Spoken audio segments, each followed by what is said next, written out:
स्वागत है आपका ब्रेक के बाद। दोस्तों, आज हमारे स्टूडियो में मौजूद हैं फिल्म मेकर विल्सन ए दास और साथ में हैं उनके जितेंद्र सिंह, जिनकी जिंदगी के ऊपर उन्होंने एक डॉक्यूमेंट्री फिल्म बनाई है जिसका नाम है एंजल्स फॉर द डेड। आइए मिलते हैं उनसे। बहुत बहुत स्वागत है विल्सन दास और जितेंद्र सिंह जी आपका सुबह सवेरे में। Thank you. तो विल्सन, अगर बात की जाए आपसे, तो आपकी भी हाल ही में एक डॉक्यूमेंट्री फिल्म आई है जिसका नाम है एंजल्स फॉर द डेड। तो कुछ बताइए अपनी इस फिल्म के बारे में। फिल्म की शुरुआत हुई, मेरे एक दोस्त हैं जो स्टेट्स में रहते हैं, कॉल्ड कार्तिक सुब्रमण्यम, और उनके एक फ्रेंड है संजय सहगल, दोनों ने मिलकर एक कंपनी फॉर्म की है श्लोका इनकॉर्पोरेशन। उनका मुझे फोन आया कि उन्होंने एक आर्टिकल पढ़ा है आउटलुक मैगजीन के अंदर, and that was about Jitendra Singh Shunty. तो उसको देखने के बाद काफी कुछ डिस्कशंस हुई हमारे बीच में और हमने ये तय किया कि it's a very noble idea, और मैं दिल्ली पहुंचा मिस्टर शांति से मिलने। इनके साथ 23 दिन रहा, इनके साथ सब क्रिमेशन ग्राउंड्स, हॉस्पिटल्स, मॉर्चरीज, सब जगह घूमने के बाद हमने ये फैसला किया इस पर एक फिल्म बनाई जानी चाहिए, and the film is in front of you now. और विल्सन, इसके अलावा आपने एज एन एसोसिएट डायरेक्टर कई फिल्मों में काम किया है, जैसे एक छोटी सी लव स्टोरी, अंगार और 1 2 का 4।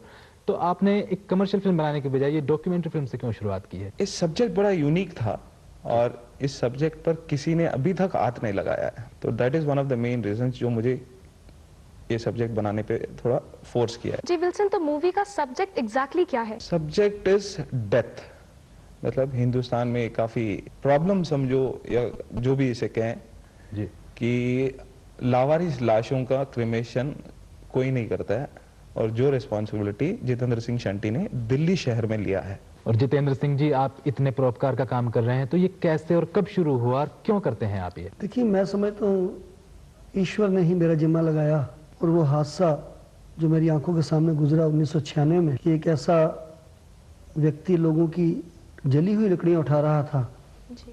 दिल्ली के निगम बोध घाट पे। हमने सोचा शायद लकड़ियां चोरी कर रहा है, पीसेज लकड़ी के टोकरी में रख रहा था। तो जब हमने उसको झिझकोरा तो उसने कहा कि मैं चोरी नहीं कर रहा हूँ, मेरे एक पुत्र की मृत्यु हो गई है और सुबह से हम यहाँ बैठे हैं, मेरे पास लकड़ी के पैसे नहीं हैं। तो और कोई चारा नहीं था, मियाँ बीवी दोनों बैठे हैं। कई संस्थाओं को कहा, लोगों को कहा, कोई 2 रुपये देता, कोई 5 रुपये। अब 2000 रुपये तो नहीं ला पाऊंगा। देन हमने पैसे इकट्ठे करके उसका संस्कार कराया वहाँ पे। और उसी दिन हमें लगा कि ये राष्ट्रीय राजधानी में अगर कोई आज जिस शहर में लोग लाखों रुपए अपने बच्चों की शादी पे, मैरिज एनिवर्सरी पे, बर्थडे पे लगाते हैं, वहाँ एक व्यक्ति अपने बच्चे की लाश को जलाने से भी वंचित रह जाए, तो क्यों ना कुछ ऐसा किया जाए। तो हमने एक संस्था फॉर्म कर दी, उसका नाम शहीद भगत सिंह सेवा दल रखा, और एक शमशान घाट से शुरू किया था हमने। इस समय तकरीबन दिल्ली का कोना छोड़ा नहीं हमने, कहीं से भी उनको फ़ोन आता है, हम जाके उनका दाह संस्कार कराते हैं विधिवत। अगर हिंदू है तो हिंदू रीति से, और मुसलमान भाई है तो मुस्लिम रीति से। और यही नहीं, उनके जो एशेज हैं उनको हरिद्वार तक हम विसर्जित करते हैं, विधिवत करते हैं सारा काम। तो मैं ये समझता हूँ कि ईश्वर ने एक हमें संदेश देना था और वो हमने काम शुरू करना था, और लगभग 1500 डेड बॉडीज को अभी तक हम क्रिमेट कर चुके हैं। और जितेंद्र सिंह जी, आप इतना बड़ा काम कर रहे हैं, तो किस किस का साथ मिल रहा है आपको इस काम में? देखिए, शुरुआत में तो हमें बहुत ही मुश्किलों से सामना करना पड़ा, क्योंकि हमारे दुश्मन खाली सामाजिक लोग नहीं थे, राजनीतिक भी थे। और हमने जब ये संस्कार कराने शुरू किए तो हमें लगा कि दिल्ली जैसे शहर में एक और बहुत बड़ी मुसीबत है, और वो है डेड बॉडी ले जाने के लिए वाहन। जी। किसी की हॉस्पिटल में डेथ हो जाती है, घर लाना है तो व्हीकल नहीं मिलता, घर से शमशान घाट ले जाना तब भी साधन नहीं था। तो हमने फिर 1 गाड़ी बनाई, 2 बनाई, ऐसे करते करते आज हमारे पास 8 गाड़ियाँ ईस्ट दिल्ली में हैं, और पूरी दिल्ली में 12 गाड़ियाँ हैं। सरकार की तरफ से आपको इसमें कोई सहायता नहीं मिली? हमें दिल्ली गवर्नमेंट ने 4 गाड़ियाँ इसमें जी मुख्यमंत्री की तरफ से दी गई, लेकिन उनका भी कोई खर्चा, ग्रांट या कोई हम नहीं लेते हैं। लेकिन आप ये देखिए कि लगभग 11,000 डेड बॉडी हम उसमें उठा चुके हैं अभी तक पूरी दिल्ली से। हमें लोगों ने बहुत सहायता दी इसमें हर तरीके से, मतलब जैसे कहते हैं मॉरल सपोर्ट। हमें हर जगह उन्होंने कहा कि नहीं, अच्छा काम कर रहे हो, साथ हैं आपके। सरकार ने जब देखा कि वाकई में काम अच्छा हो रहा है, तो माननीय मुख्यमंत्री ने खुद कहा कि आप क्या चाहते हैं, तो हमने कहा हमें पैसा नहीं चाहिए, हमें अब गाड़ियाँ और दे दीजिए। तो 4 गाड़ियाँ उन्होंने और दे दी। लेकिन अब दायरा इतना बढ़ गया है उसका, संस्कार का भी और ये शववाहन का भी, कि अब हमें लगता है कि हम हमारे साथ कुछ और लोग जुड़ें। तो जैसे कि आपने सुना होगा, जैसे पॉप सिंगर दिलेर मेहंदी जी हैं, ये हमारे पैटर्न हैं जी।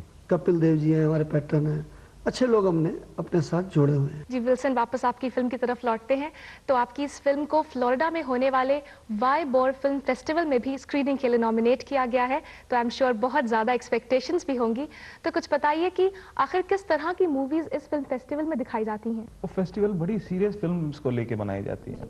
अच्छा, मोस्टली इस फिल्म में जो है काफ़ी रियल शॉट्स हैं, इसको कहीं भी ऐसे ये नहीं किया। अगर कुछ मैंने कैरेक्टर्स यूज़ भी किए हैं फिल्म में, तो that is because of only one reason कि जो एक्टर्स मुझे, जो कैरेक्टर्स वहाँ मिले मुझे हॉस्पिटल्स में या मॉर्चरीज में, जैसे मॉर्ग असिस्टेंट है, डॉक्टर्स है, नर्स हैं, वो कुछ बोल नहीं पाते थे, कैमरा के सामने बोल नहीं पाते थे, तो मुझे कैरेक्टर्स उठा के उनके साथ रखने पड़े। विल्सन जी, आपने शुरुआत तो बड़े सीरियस सब्जेक्ट से की है, ये सब बातें तो बड़े शहरों में होती हैं, आगे आपका क्या इरादा है, किस तरह की फिल्में आप बनाना चाहेंगे? फ्यूचर में बहुत जल्दी एक न्यूज़ मिल सकती है कि within 1.5 to 2 months I might be doing a commercial film. Jitendra Singh ji, आप इतना शुभ काम कर रहे हैं, इतना नेक काम कर रहे हैं, तो आप हमारे दर्शकों के लिए कोई संदेश देना चाहेंगे ऐसे मौके पर? मेरा संदेश यही है, संसार में हमारे, खासकर हिंदुस्तान में जहाँ पर ज़रूरत है हर क्षेत्र में, विल्सन दास जी ने एक प्रयास किया है, कार्तिक जी ने और सैगल साहब ने।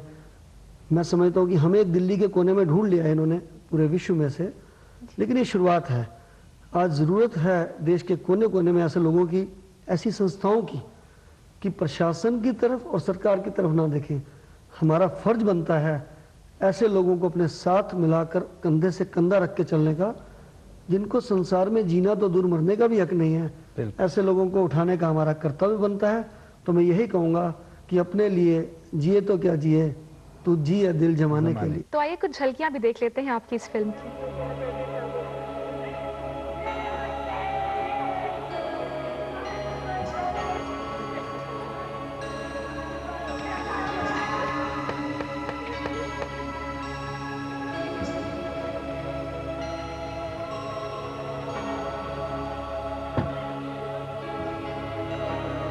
Pak, saya atas satu kami Raja Amat yang kecil kami.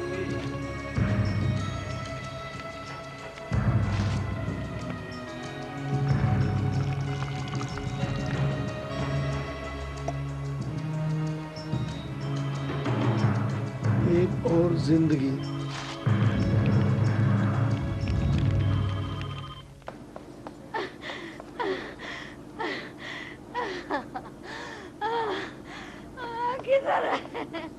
किधर है? मैं जिंदा मुर्दों के बीच, पर कितनों ने देखा है मौत का आना जाना। करते रहे जिंदगी और मौत का कंपैरिजन, पर याद रखें, death will ultimately catch up with you. बहुत भारी है। करते हैं सेवा, पूछते हैं थोड़ी बख्शीश। हम और तुम ही मौत के बीच नहीं जीते। जो होता है बेजान होता है। ये फर्श, ये जमीन, ये आसमां होता है। यहाँ हम होते हैं और तुम होते हो। जो मर गया वो कभी जिंदा था। यही सोचकर कि जिंदगी में मुझे कभी नहीं देखना पड़ेगा उसे। यहाँ हम वही साबित करते हैं जिसका झूठ हर चेहरे पर लिखा होता है। मुझे याद है वो दिन जब एक व्यक्ति स्कूटर की दुर्घटना में तड़प तड़प कर अपना दम छोड़ चुका था।